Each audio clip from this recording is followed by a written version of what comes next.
Ako Sandra, operator ng 60cm, Quezon, Visoria. Gamit ito ng 6 na araw, total 182 meters. Ito po yung printer head.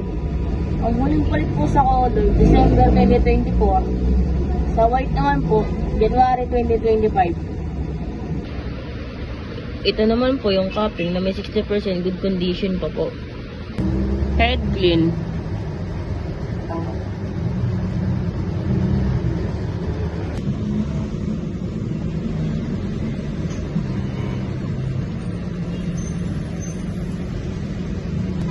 Kung nasa ng wiper after head clean.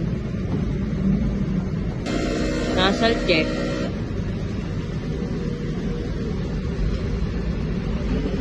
Ang huling pulit po ng damper, August 2024. Ang waistang ink na linis kahapon. Ito po yung ABR. Ground wire. Ito po yung aming stocks. Ito po yung color pink. Ito po yung white. Ito po yung film. At ito naman po yung powder. Ito po yung ink white. Tsaka powder. Consumables po. Consume ako ng 2 powder. 2 rin sa ink white. 2 rin sa film. Ito naman po yung output. At daily checklist.